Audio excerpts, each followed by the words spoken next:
imagine a single species spread across a wide landscape. Its members look similar, breed with one another, and share genes across the whole population. Now imagine that landscape changes. A river cuts through it. A mountain range rises. A glacier expands. An island breaks away from a mainland, or a group is carried across the ocean by chance. Suddenly, one population is no longer one connected population. It has been split into separate groups, and those groups can no longer easily meet or reproduce. This is the starting point of allopatric speciation, the formation of new species through geographic separation. The word allopatric literally points to being in another homeland. In biology, that separation matters because evolution works on populations through inherited variation, and once gene flow is interrupted, separated populations can begin changing in different directions. The key idea is gene flow. Gene flow is the movement of genetic information between populations, usually because individuals migrate and reproduce with members of other groups. When gene flow is strong, it keeps populations connected. A helpful mutation that appears in one area can spread, and differences between local groups are repeatedly mixed back together. But when geography blocks movement, that mixing slows down or stops. The barrier does not need to be dramatic forever, it only needs to prevent enough breeding for long enough. A river may be uncrossable for small animals, a desert may isolate plants or amphibians, and a cold glacier may divide formerly connected habitats. Once the genetic exchange is cut off, each isolated population becomes its own evolutionary experiment. Geographic barriers can form in many ways. Some are created by huge geological events, such as continents drifting apart or mountain ranges rising over millions of years.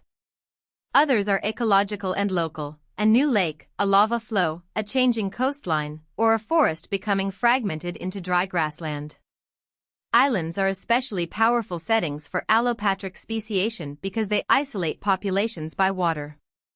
Even human activity can create barriers by breaking habitats into smaller pieces through roads, farms, cities, dams, and cleared land.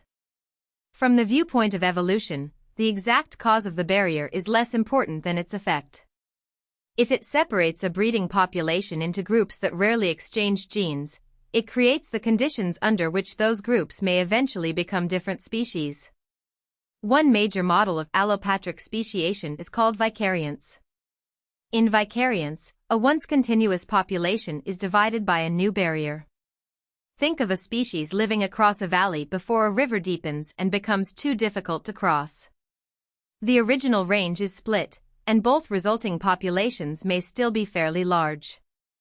Because neither group necessarily starts as a tiny offshoot, vicariance often involves parallel histories on opposite sides of a barrier. Each side keeps part of the original genetic variation, but from that point on, mutations, selection, and chance events occur independently. Over many generations, these separate histories can become deep enough that the two sides no longer function as a single species, even if the barrier later weakens or disappears. Another important model is peripatric speciation, which is often treated as a special case of allopatric speciation. Here, a small group becomes isolated at the edge of the main population or disperses to a new place, such as an oceanic island. Population size matters because small groups can change quickly by chance. If only a few individuals found a new population, they carry only a sample of the original species' genetic diversity. This is called a founder effect. Rare traits may become common simply because the founders happen to have them. Then, in the new environment, natural selection may favor different characteristics. The result is a population that can diverge rapidly from the larger ancestral population it left behind. Once populations are separated, natural selection may push them in different directions. Selection depends on local conditions, climate, food, predators, competitors, parasites, nesting sites, and many other pressures. A population on one side of a mountain might adapt to dry conditions, while the other adapts to wet forests.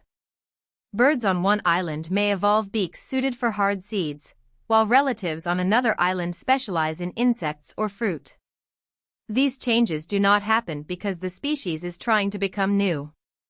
They happen because individuals with traits better suited to their local environment tend to survive and reproduce more successfully.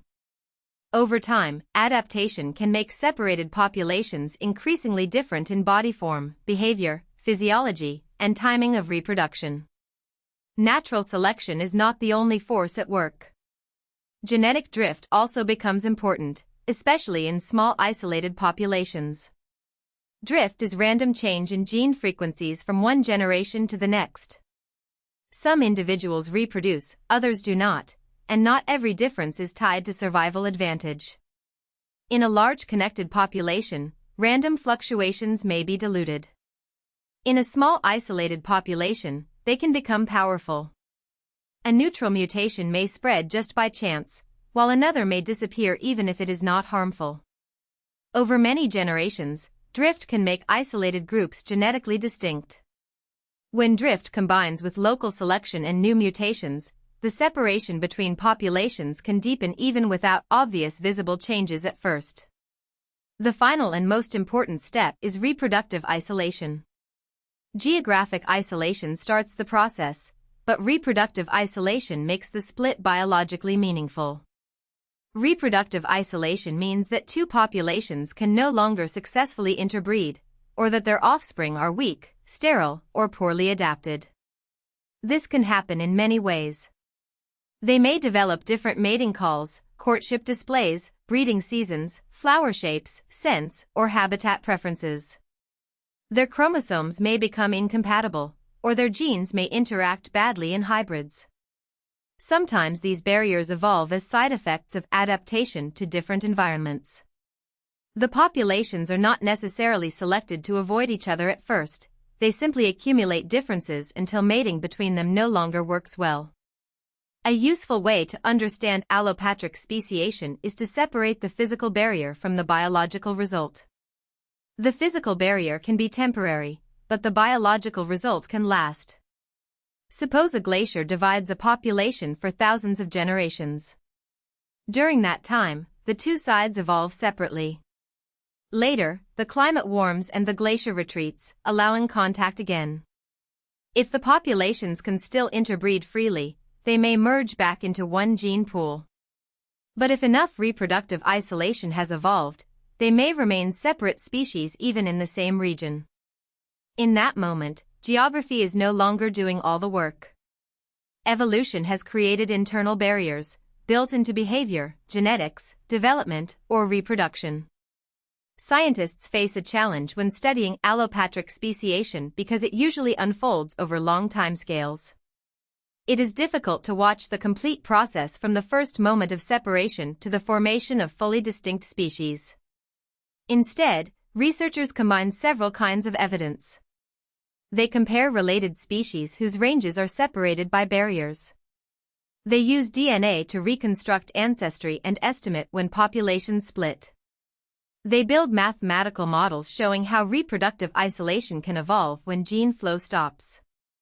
They also study laboratory populations, such as fruit flies, where separated groups can evolve differences under controlled conditions. No single method tells the whole story, but together they strongly support allopatric speciation as a major pathway in nature. It is also important to understand what allopatric speciation is not. It is not instant transformation. A mountain range does not rise, and the next day a new species appears.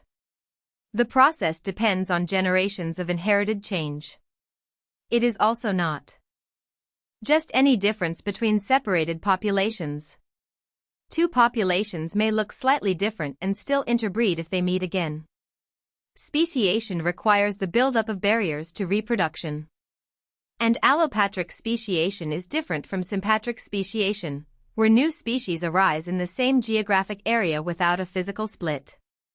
In allopatry, geography provides the initial separation. It reduces or prevents gene flow, giving evolutionary forces the independence they need to create lasting divergence. Allopatric speciation shows how the map of the planet helped shape the tree of life.